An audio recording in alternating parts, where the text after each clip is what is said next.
be pleased to introduce to you my colleague, Professor Linda Lundgaard Andersen, who is the speaker for today, who will give today's public lecture.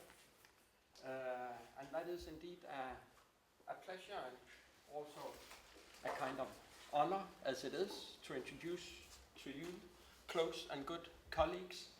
Linda is in fact both a very classical Rook scholar and also a very modern university scholar. As a classical Rook scholar, she covers all grounds,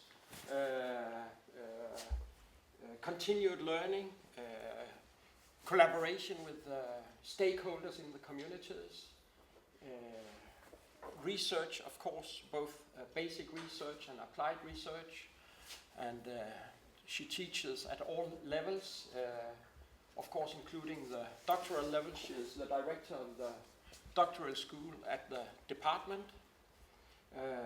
She is a professor of evaluation, learning and social innovation, and she indeed has published within all these areas, also combining them, and she has applied her own very interesting profile to the area of social innovation and social entrepreneurship. There's a need internationally to, in social innovation and social entrepreneurship research, really to do more in-depth studies on learning, all kinds of learning aspects in social entrepreneurship and social innovation. And I'm very happy that you talk about and address these issues today, Linda. So please, the floor is yours. Thank you very much, Lars. Thank you very much, and thank you for showing up. It's a great pleasure to see you, and I have decided to do this in English because I thought I would, by doing that, giving access to our international students and international colleagues. So if I, however, lack the words, I'll speak in Danish. And you might help me translate. Thank you, Lars, for introducing me and my work. What I thought I would do today would be to talk to you about something that I find quite promising in my own research, but also something that I have struggled quite a bit with, which is how I could develop my learning approach, what I've been doing for, the past 15 years, working with how to apply learning and development and experience and change to this area, to this new research area that I share with Lars and a number of other colleagues here, which is social innovation, social enterprises, but also social change. And I've tried, and I was very pleased, I've been struggling quite a bit with this, and I will try to make the argument around that in my lecture.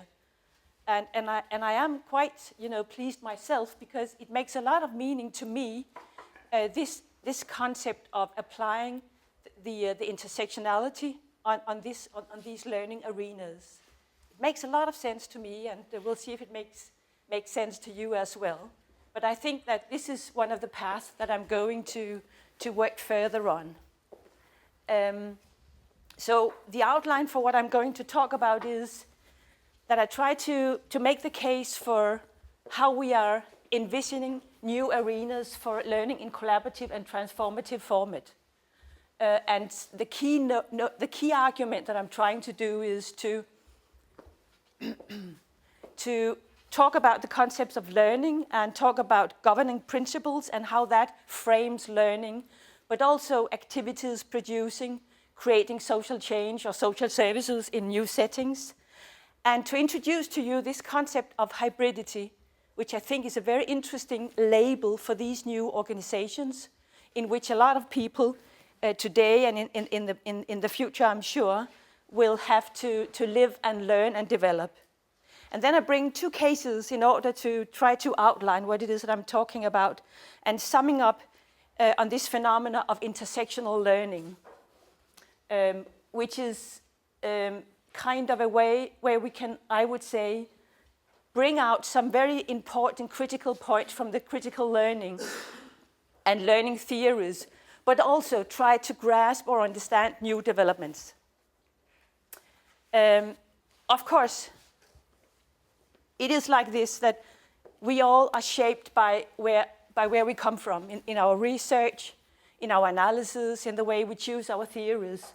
So just in order to be very brief, I wanted to sketch out where I'm coming from. For many years, I've been working with life history in a learning approach. I have done a number of ethnographies in human service organizations and institutions, and that has, in many, many ways, formed my research and my deep interest in the micro-analysis of these organizations. I've also worked in work-life organizations, work-life learning, and also investigated administrative procedures and collaboration. That was my PhD thesis, and I have done a lot of work ever since. Intertwined in this has been a very strong strand of democracy. I've been working with self-management in the public sector. As you know, in Denmark, this has been a very dominant structure. And in self-management and site-based management, altså det vi på dansk kalder ja,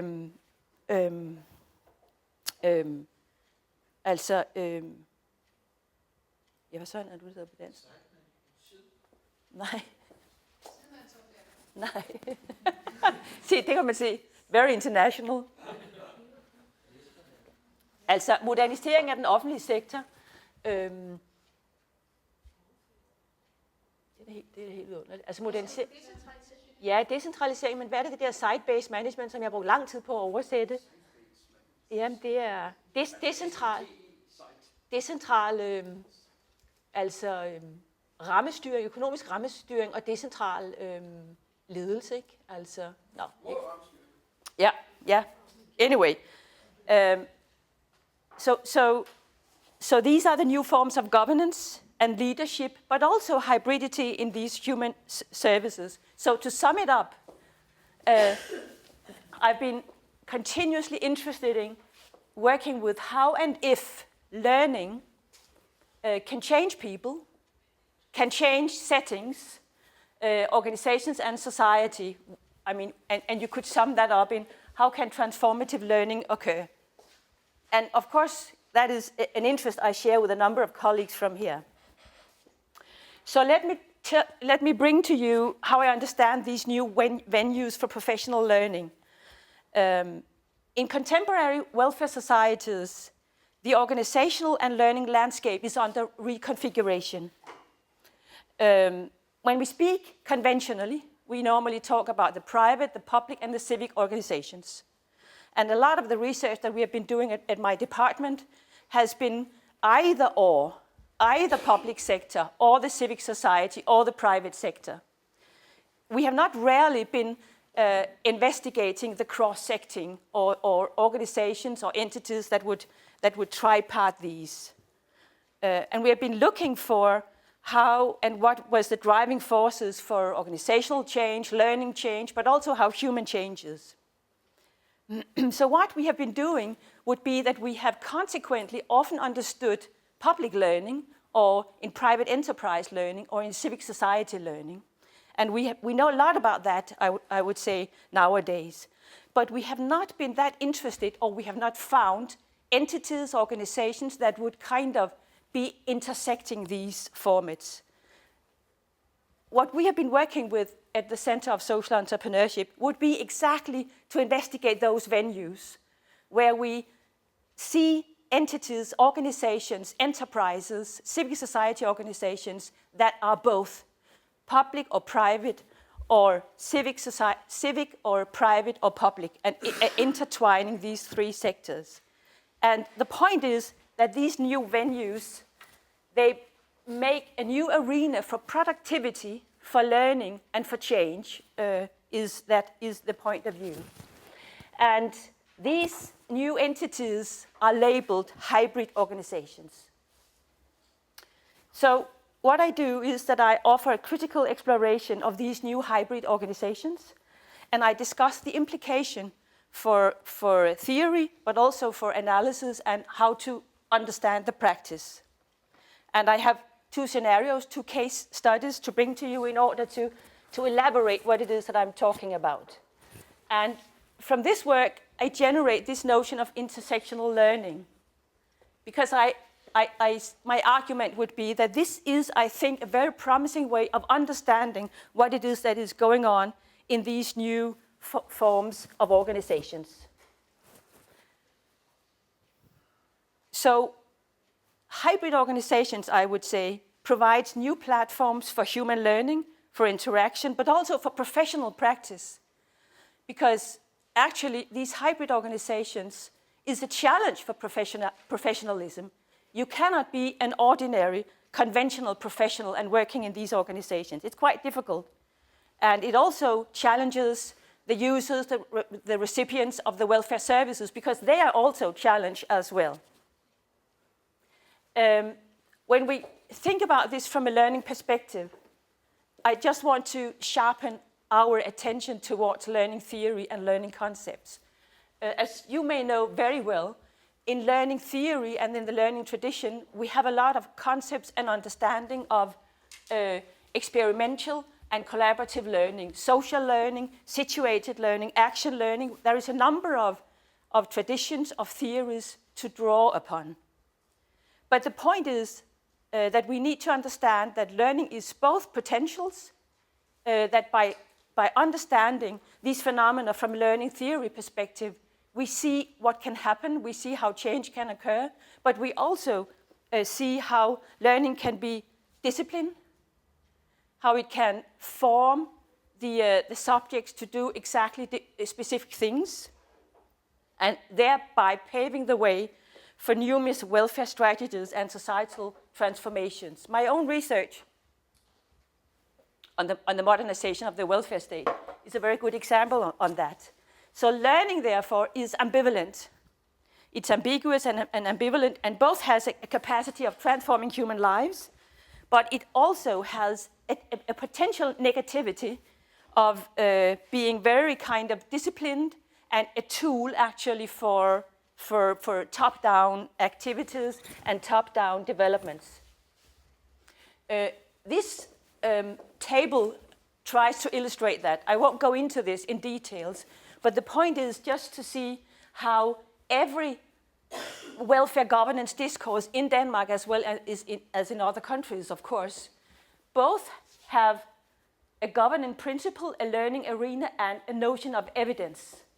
You see, here I point to self-management and science-based steering, which is den her udvikling. This development from the 90s, imposing the welfare state in Denmark to both be more efficient and to decentralize, but also to be more democratic.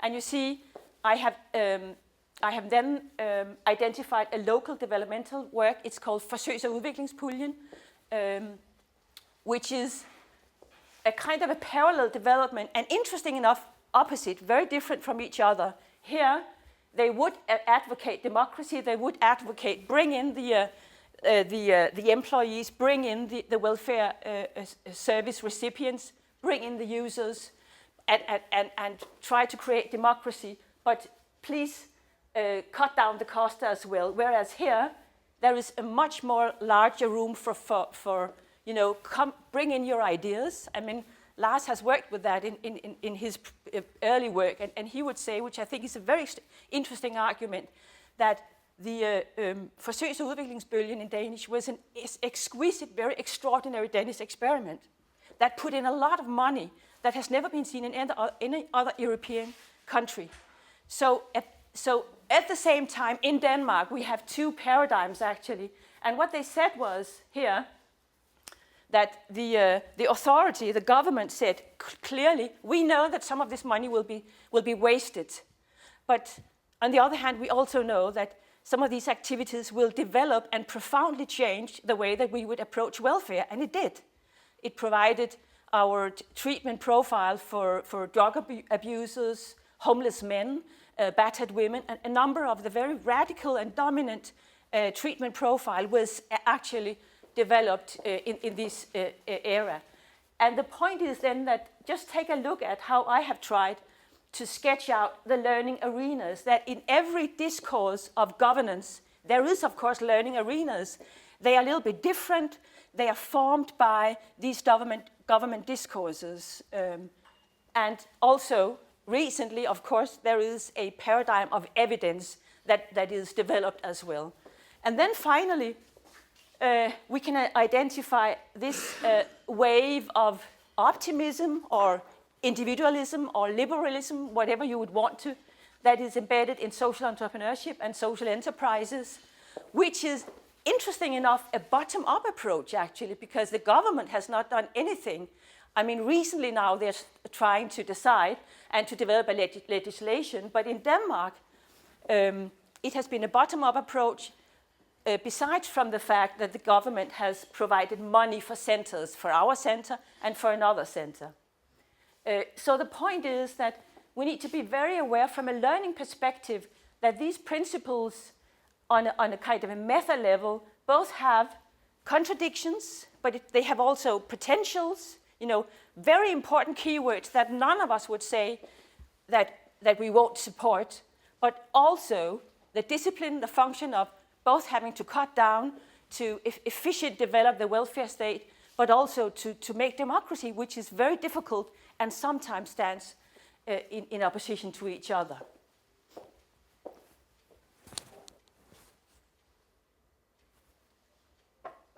So let me then introduce to you a little bit about this concept of hybridity. What I bring in is a number of the early researchers that has developed the concept of hybridity and has labeled this to these new forms of organizations and enterprises.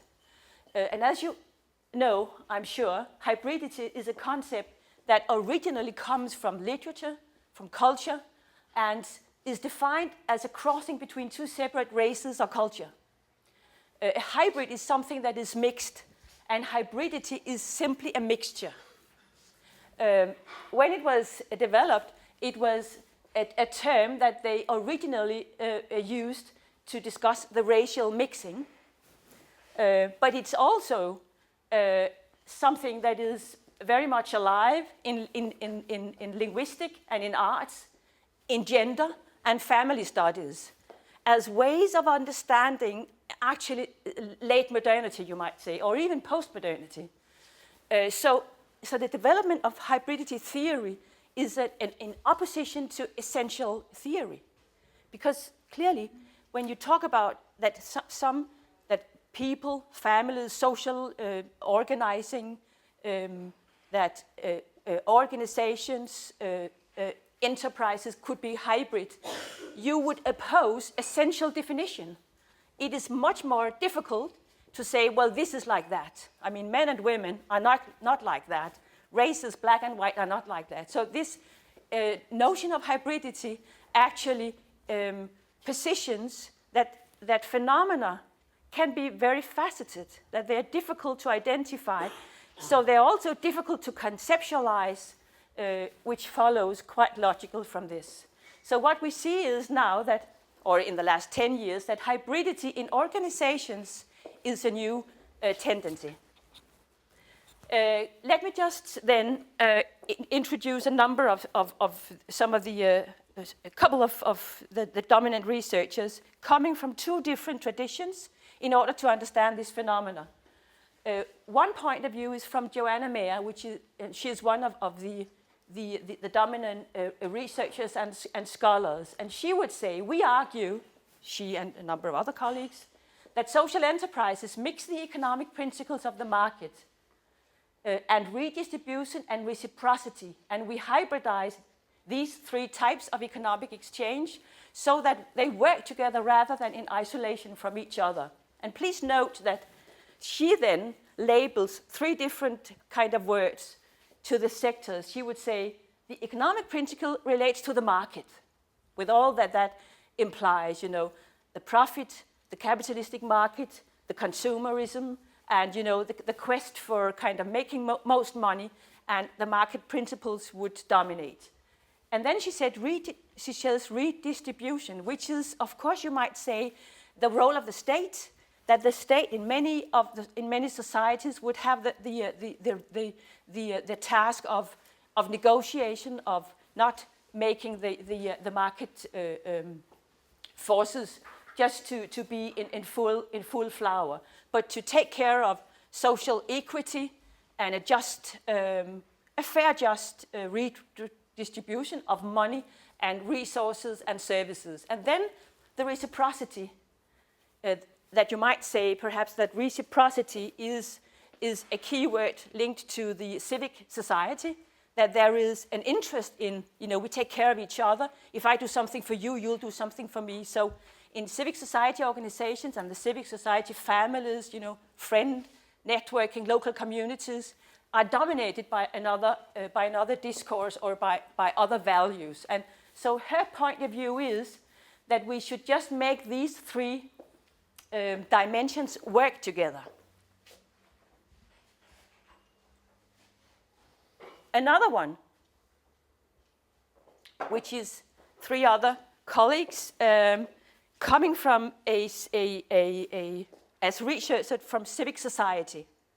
They bring in this definition. They would say the multifaceted nature, which they say is multiple stakeholders, multiple goals, multiple resources of European social enterprises, may be experienced as a particular asset, but also has a potential weakness. Giving this hybrid character, social enterprises risk facing a precarious existence and hence changing their structures and missions over time. And this contribution proposes an analytic framework to grasp the historical dynamics of the organizational field of WISEs. WISEs is yet a category or a label for these social enterprises. That means work, integration, social enterprises. And these three scholars are very interested and has worked with Roger and Lars very much in order to explore the WISEs in Europe. They have a much more critical approach. They would say that, yes, we acknowledge that there are new entities developing, and they are characterized by this multifaceted nature, many stakeholders involved, many goals, and many resources. Difficulties, they would say. And it might be an asset. It might be an asset, but it's also a weakness, they say, almost in the same kind of sentence. So they would say that we should not, as Joanna Mayer perhaps tends to say, this is very good, let's just follow this development. Whereas these guys would say, well, there is a potential weakness because what happens would be, and my cases would point to that it is very difficult to keep up to structures, for instance, democratic structures, to keep up to a mission over time, and that they would change, that they would adapt to conventional modes of working because they can't make their money or they can't get the funding. So they are much more critical. Mea Noboa is one of her colleagues. They would identify 1, 2, 3, 4 different dimensions in order to characterize these new hybrid organizations. They would say they both have a social and economic dimension, and there are just examples that I won't go into.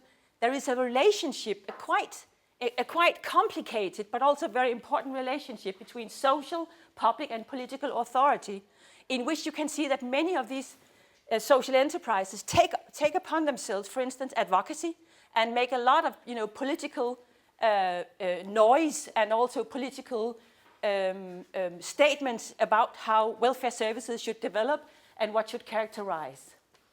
They have a clear social dimension, which is often a locally social responsibility to be part of the local market, to benefit community and disadvantaged groups of citizens. One member, one vote, a basic bottom-up democracy, which is quite important. But also stakeholder representations in governing bodies, sometimes from the local community as well. And finally, a role in society.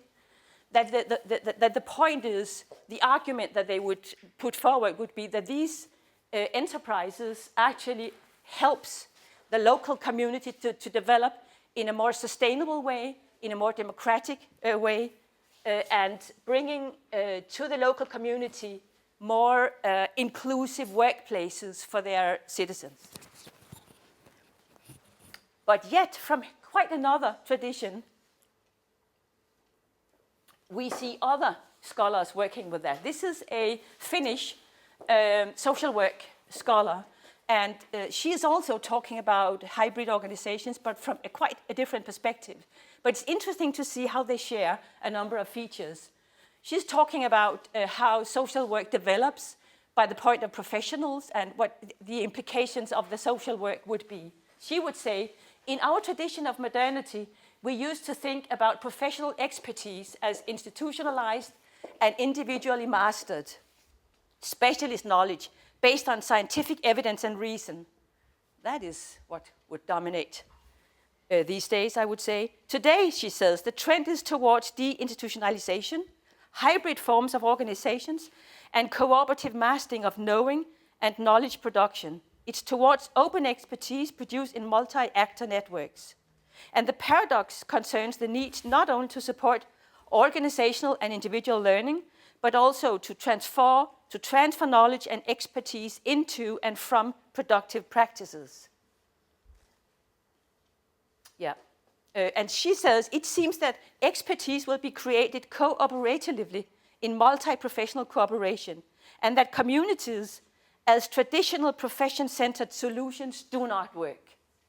Organizations are also changing in their constellation, and new flexible, light and innovative hybrid networks and networks are emerging. And reflexive expertise can be seen as a kind of orientation process relating experience to powerful meanings, but also calling for an epistemological standpoint in which we should contextualize and experience factors of knowledge generation. So from quite another position, she is talking exactly about the same, that within social work, critical social work, what she points to and she talks about is these new types of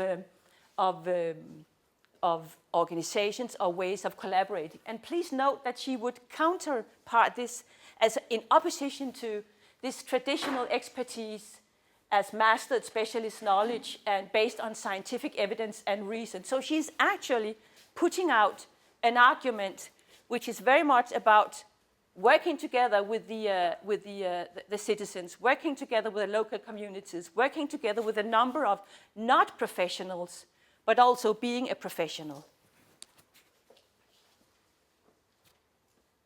So my point of view then, from the work that I've done, would be that 1, 2, 3, 4, 5, that in these organizations, we see a multifunctional arenas. We see blended learning. We see a differentiation, and we don't, it's very difficult, if not impossible, to just identify, well, here is vocational learning, here is democracy learning, because they're intertwined. When we look at the research that has been done, both empirical but also conceptual and theoretical, we can see that these 1, 2, 3, 4, 5 strands has dominated. There's a lot of research on who is the social entrepreneurs or the change agents, based on a life historic approach. Why do they do what they do? What is their impact? Is it related to, a specific life history? When did they change? Where are they coming from the public sector and then moving into the civic sector? Or what an interest to learn about individual drivers, is it payment? Is it wage? Is it acknowledgement? What is it? Secondly, we see a lot of interest in vocational training.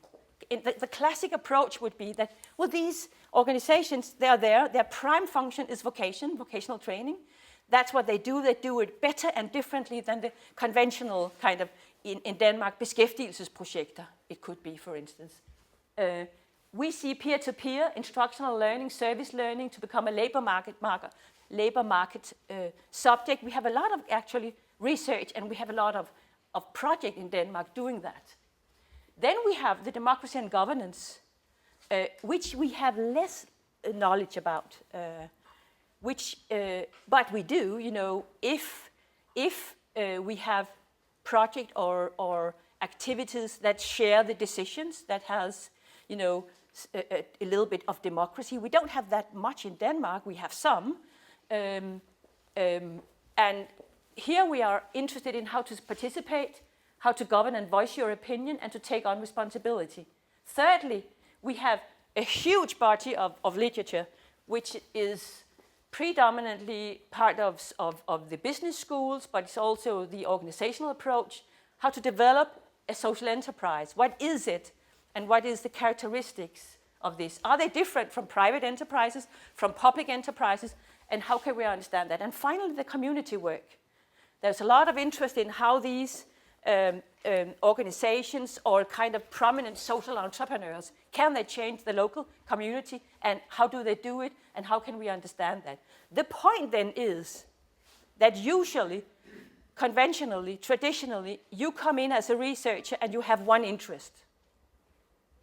That is the dominant picture, perhaps. I mean, you might be a vocational researcher, that is your interest, or you might be interested in the social entrepreneurs and how they would develop these new organizations, or you might be very interested in democracy and governance, and you might be a little interested in combining these, or you might be interested in combining democracy and governance within community work, or you might be interested in the social enterprises as an entity. But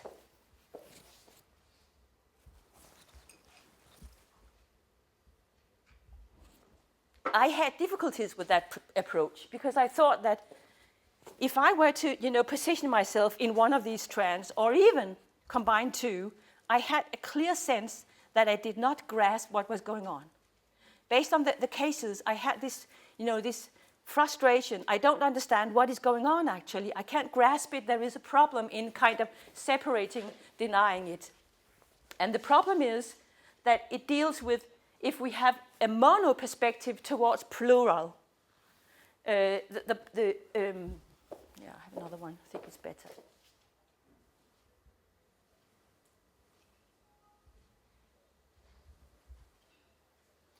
The problem is that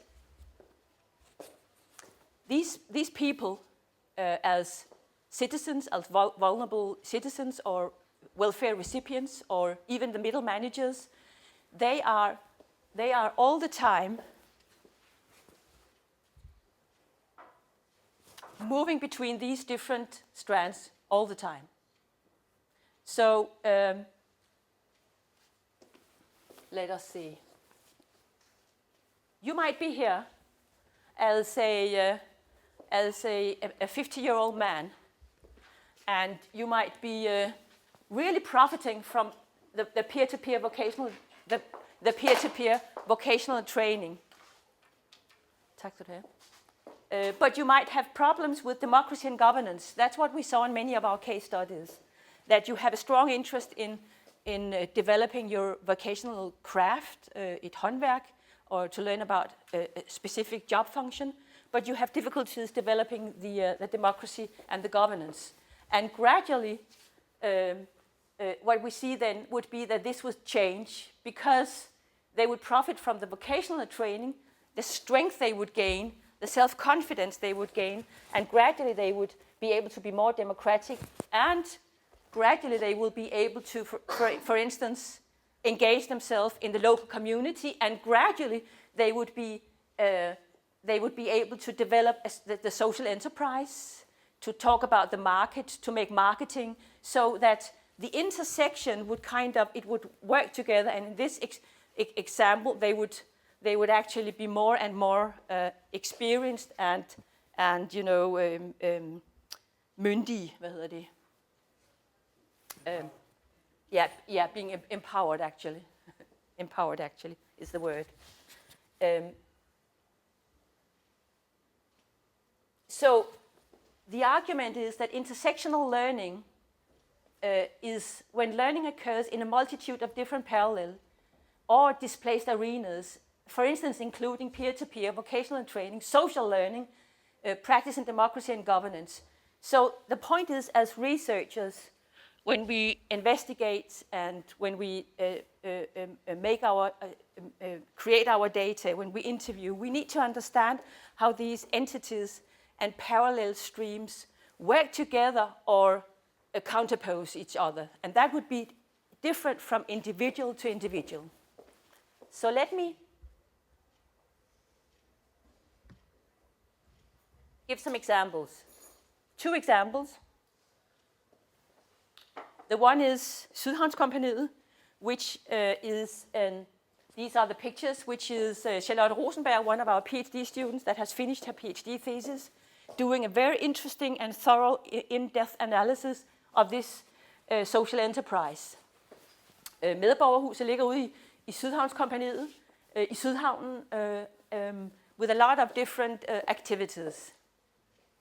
The Sydhavnskompagniet is a WISE, a work integration social enterprise, and it provides job training, recycling shop, mobile coffee bike, local community activities, democracy. They should all be together to decide. Culture and food, festivals, handyman business, a number of quite classic work integration activities.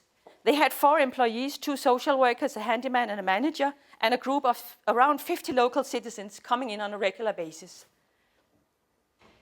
It's a quite of famous enterprise organization, but they also embed the vulnerability. They jointly financed a PhD with our graduate school, which is extraordinary. I mean, they are the only social enterprise that has done that. And they did it when they had not much money, but they had a vision. The manager had a vision that was the right thing to do. But within these kind of 3.5 years that the PhD is done, in which Charlotte followed their work, they went up and down. I mean, they had 4 or 5 employees, and suddenly they were out of money and they had no employees. So we actually had the privilege of being part of that enterprise when it had successes, but also when they were almost giving up. Charlotte did a PhD work in which she was kind of doing ethnography, and she was being part of the everyday life. And what she did was that she gradually developed a microanalysis in which she was able to identify the very, very small bits of pieces in the very kind of diverse relationships in these different spaces, and she pointed to and she unfolded to us what this led to. She was very interesting in users, citizens, and professionals, and she did observations in all these. You see, she did observations in the recycling shop. She observed the mobile coffee bike. She went to it. She was part of the local community's activities, the festivals, and the handyman business. And she would just hang out and drink coffee and just be there. She came up with, I would say, a very interesting analysis that I think quite convincingly tells us about what it is that characterizes these organizations.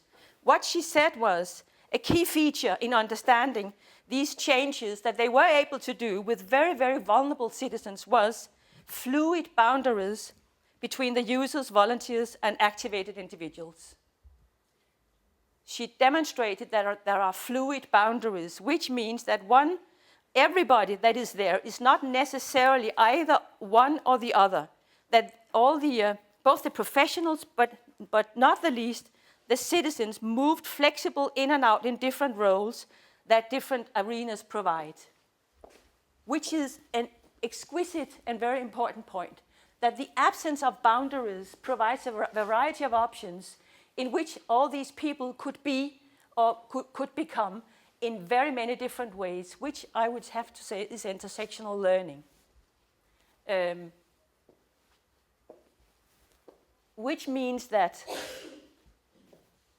in one day, they could be part of the handyman business, being competent, solving other problems, demonstrate that they could do some craft work.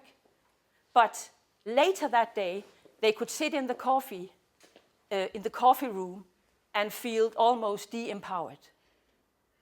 And later, a fortnight later, 3 weeks later, 1 month later, they could both do the handyman craft, they could be part of the strategic work and develop how can we make more money at our coffee bike.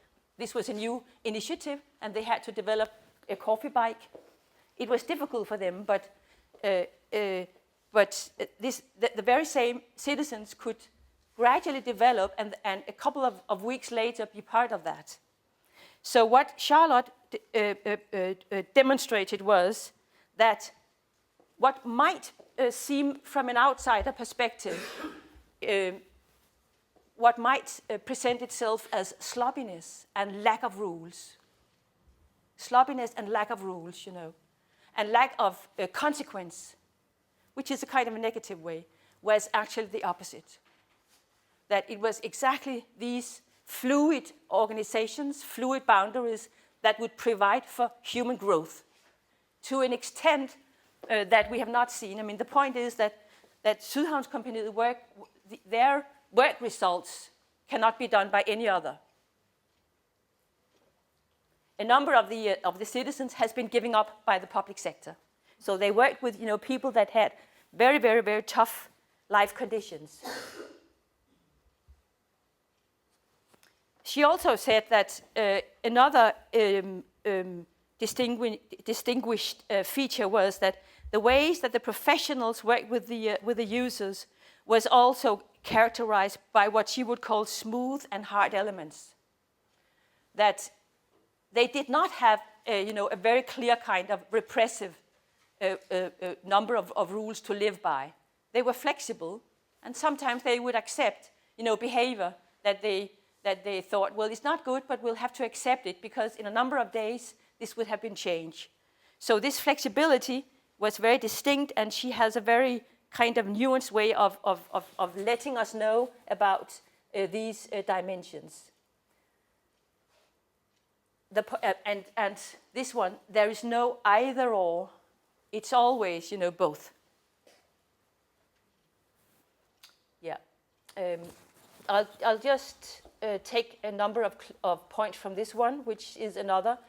I don't have time for all of it. This is a Danish case study, which is originally stemming from Lars's work previously, that we have done an analysis of, which is a drop-in center for socially excluded in some part of Jutland. Very successful for 5 years, and then it had to close down due to lack of financial support. And let me just bring to you some of the points here. This is the manager, Ulla, and what she's talking about here is that her vision of working with empowerment. She is very much inspired by the Danish tradition, a folk house or a people's house, you know, in the tradition of enlightenment. So what she's talking about is that the most interesting part of these social enterprises is that when you walk in the door as a very kind of drug abuser, or you might be a battered woman with a stigma on. When you walk in the door, when you open the door, you are transformed. You are an employee. Which is actually, I think, a very, very kind of very interesting metaphor, I mean, for how they transform. You walk in the door, you are an employee, or you are a volunteer. Many of these organizations work very efficiently and very convincingly with transforming citizens with a stigma into volunteers or employees. And by doing that, they perform a really strong learning arena.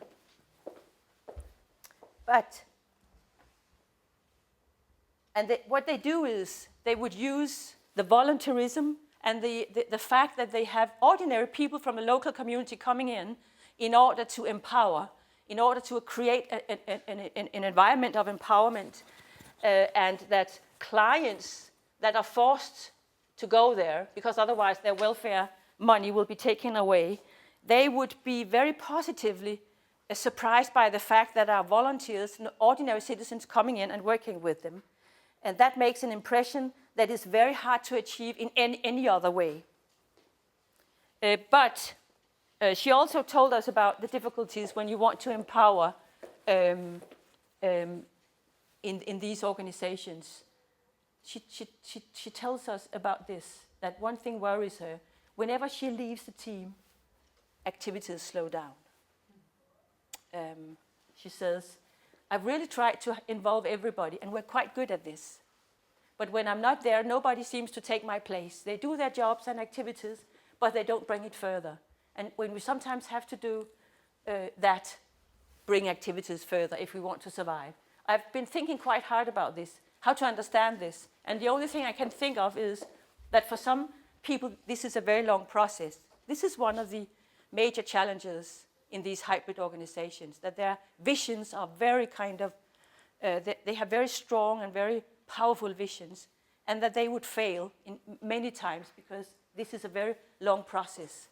And the point is that if people need time and space in order to develop, the point is that money is not around. They don't have funding for that. So to sum up, hybrid organizations, as I've tried to sketch out for you,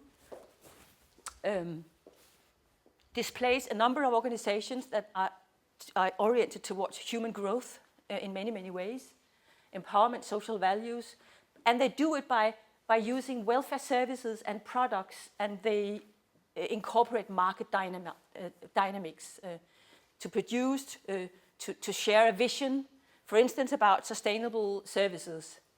And what they do is my argument, that they offer blended and intersectional learning in a multitude of learning arenas. And in those arenas, marginal citizens work alongside with welfare professionals and share positions and actions, and they do it through co-creation and co-production. And from a point of view from professionals, this is another way of working. I mean, clearly, we've performed a number of interviews with professionals, and they clearly would say, I really love my job. It gives a lot of meaning, and it's important to me. But it's a challenge, I mean, because I'm all alone. I don't have another social worker. I don't have another social pedagogue. I don't have another teacher. So I'll have to learn how to be a part of a professional community in the enterprise that is different. But they attach a lot of meaning and importance to their work. But they sometimes also talks about that they would like to work in networks with other professionals in order to do this. So the ending argument or question then would be that I hope that I and we, some of you I'm sure, would produce more empirical work on these hybrid organizations and the learning, the productivity, and the profile, because of course we need to learn more and understand, are these organizations different? Is it true that they can actually move all these people, transform all these people, that they make a difference in local communities? And we need to understand more about this intersectional learning. Is it true that they would, as I would envision for some of them, they would develop a spiral? But also, we might say that some of it's not a spiral, but it's it breaks down. So there are a number of different questions that we need to work more about in the future.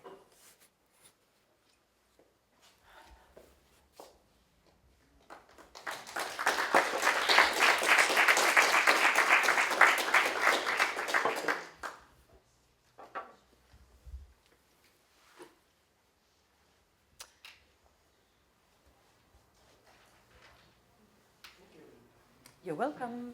Questions, comments, thoughts? We have 10 minutes for that. Welcome. Thank you for this very inspiring talk.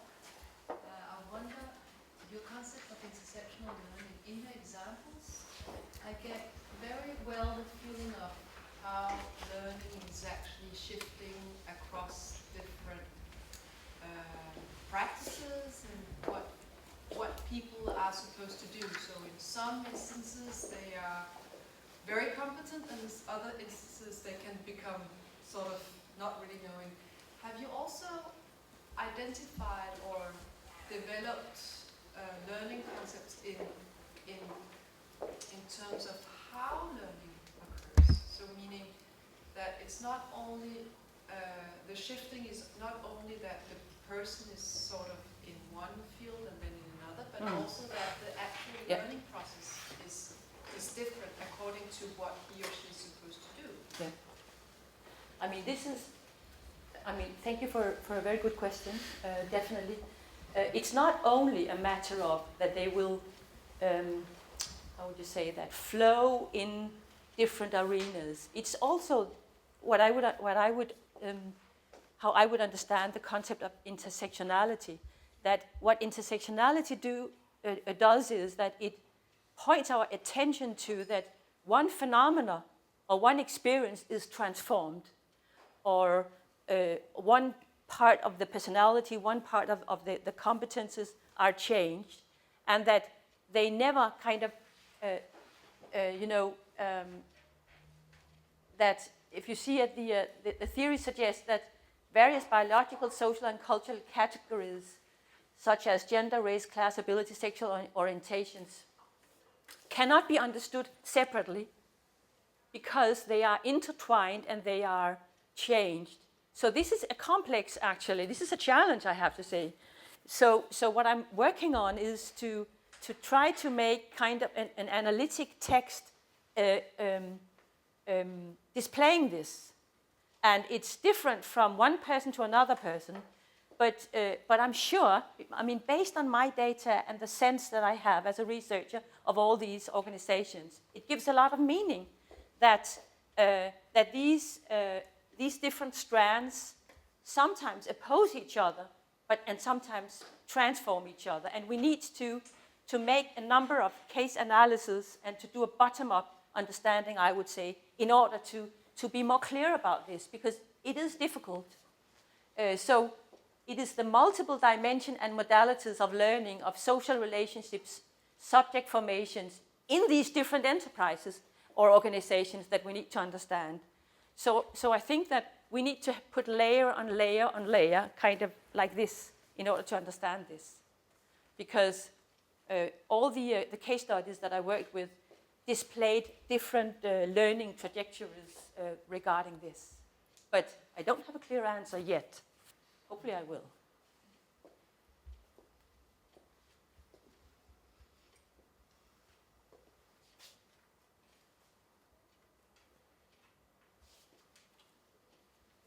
Do you think this is a kind of temporary phenomenon, and that it's out of chaos or kind of semi-chaos emerges new practices in relation to the extent to which this is sort of commonly shared tasks that are being addressed, so that these different kind of professionals learn to work, learn what works and what doesn't work, and establish a new practice for addressing kind of intersectionality kinds of inequalities. Let me just, I need to switch back to this one. I think so. I mean, we don't have clear data-driven answers yet, but I would think so. I would think that, intersectional learning would be a challenge for professionals because they would need to cover different strands, clearly, in order to understand how the citizens they would work with develops, or why they are obstacles, or why they have problems kind of, developing themselves as they should be. Of course, sticking to the fact that all these enterprises has objectives that they are being evidence based on. So they need to bring all these people, from here to there. So I think this intersectionality is an invitation not to make things black and white. Not to say, well, we just need to be very efficiently in the vocational strategy. Very efficient, to focus on productivity. I would say, of course, they should pay attention to that, but it might very well be the case, and we should as researchers document that the road to vocational excellence is part of being accepted as a democratic subject, to gradually learn to be part of decisions, to gradually learn to be part of a social learning and a social network. So there is a number of, to work with their motives and motivation. So there is a number of different strands, but also to point to the importance of subjects, different subjects. This actually deconstructs the notion that vulnerable citizens that lack qualifications are like this, and we need to do that and that and that. So it actually deconstructs this notion in a much more kind of subjective, individualistic way, and I do think that's important for us to understand that. And then we might, as researchers, look at a number of subjective trajectories and find, okay, there are some patterns. I mean, I'm sure there are. But also, if you take a look at it from the vulnerable citizens, or welfare service recipients, this approach would emphasize, which a lot of others do as well, that we need to take the individual citizen's perspective seriously. I mean, not to produce packages, which is a tendency. They would have a number of packages, all these social enterprises deliver through this and that.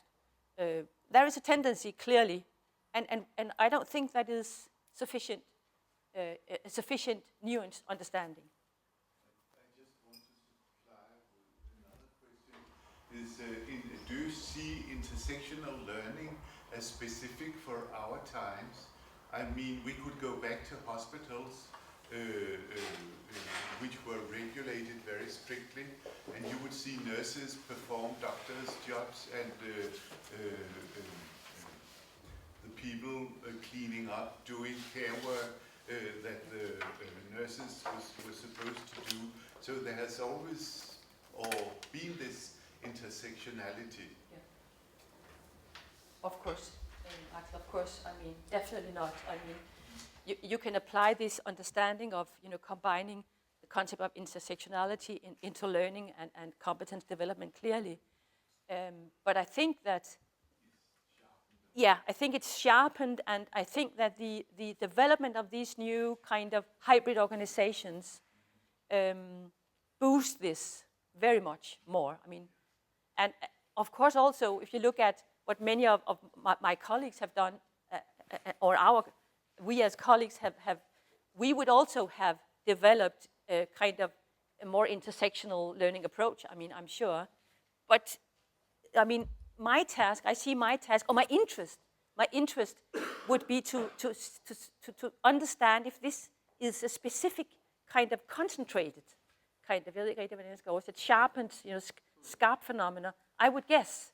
But I won't, of course, put out an argument that this is the only way, no. But I think that there are some structural issues, some political issues, some welfare state business that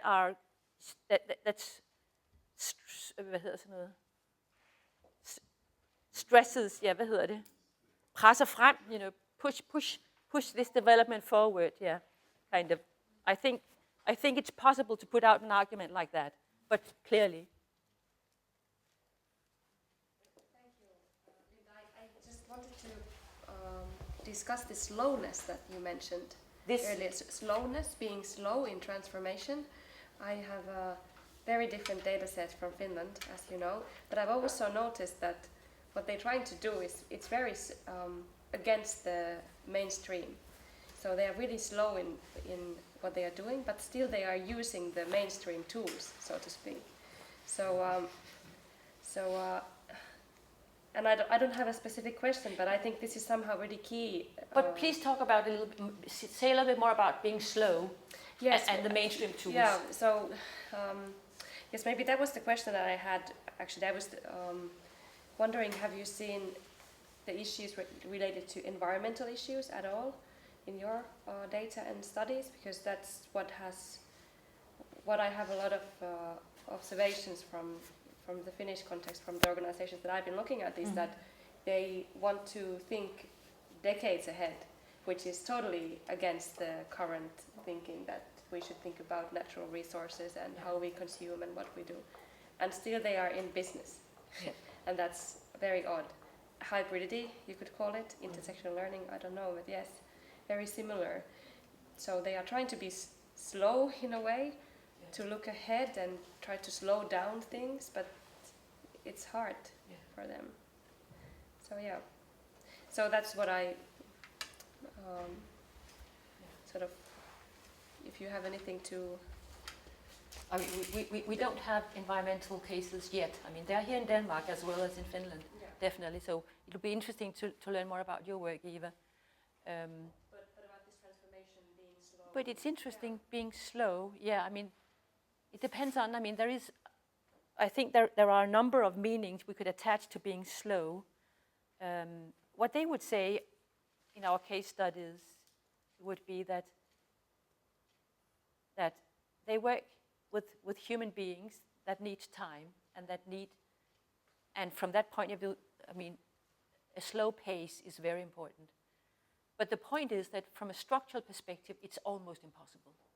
It's almost impossible. So what I always find very kind of fascinating, but also actually depressing, is that these social entrepreneurs and all the guys working with them, because there are many working with them, they try to change, people's lives that is difficult and need time, and they almost fight against insufficient funding.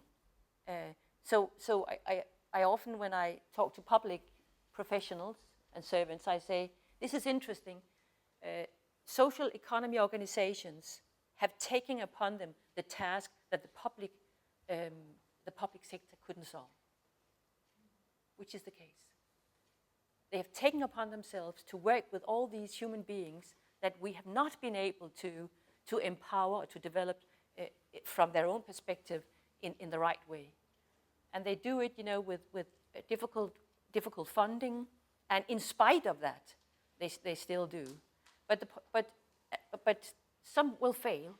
That I'm sure that is your finding as well. I mean, the bridge has failed. It's closed down, and then we just might let me just quote the director of Symbion, whom I one day had the pleasure in quotation of sitting in a panel with, and he said he didn't know anything about social enterprises, but he was, he would nevertheless speak very confident about this. He said, in conventional business, it's like this. You would have 6 enterprises that would fail before you will have your success. And he just said, so we just have to apply that in social business and social enterprises. And in Denmark, we don't have, we think that if we fail once, we are a failure. That's not true. But this is very, very difficult. I mean, you can't apply this on human development. I mean, so very peculiar point of view, Axel. I don't know anything about the bridge, but couldn't you say that it didn't fail, but resources stopped? Yes. And that's not failing. That's a right. very silly way of getting money to do social work. No, right. Very good point. Very good point. I have to say that when I label it like this, I am myself putting out the social enterprise logic, the business logic. I mean, and definitely, it was Monica and then Roger. You said earlier that the Sydhavnskompagniet, the organization, had a crisis. It was probably a financial crisis. Do you think that? And you also talked about hybrid organizations, and they have certain strengths, especially concerning the users. But do you think that hybrid organizations are weak structures? Do you think that the hybridity had something to do with their crisis? This is a huge, interesting area that some of us work with. The fact that these enterprises have to mix their resources, which is part of the hybridity. They have to mix between public funding, donations, private funding, and the market. And that is part of their hybridity. I'm not sure that some of them have weak structures, but others are simply not being, supported enough by the public legislation. So we need to look into that as well. But one of our colleagues from Italy, Carlo Bosaga, in a panel said something that I thought was very interesting. He meant it provocative, but he said, it's a huge misunderstanding that social enterprises and social cooperatives should need a lot of money because they have something much more important, which is human resources, human economy, you might say, which I think is very interesting. So the idea is that that we might understand and transform the value and the resources in different ways. But then it would demand a very kind of sustainable structure and strategy, which I don't have the answer for. But it's an interesting kind of point that human resources is very, very important. And these entities, organizations have it a lot, I mean, in contrary to public and private enterprises. Roger? Yeah, this is more of a comment in relation to the UK experience. Yeah. Where I think that of the areas that you have there, the more successful initiatives try to develop these learning areas in a complementary fashion, so that, for example, the democratic and governance dimension is a key way of engaging participants who are rather disenchanted, if not coerced, to be there. So, kind of democracy and governance engages them and helps to motivate them. Yep. The community work also helps legitimate the position of that social enterprise within the community and strengthens a sort of social capital between key actors within that community and the participants and the professionals. So it's a complementarity between those areas which seems to be also a dimension of effectiveness. Definitely. Very, very nice adding to, yes. That is the intersectional learning. Well, thank you guys. I think that our time is up. Thank you for questioning and for being here.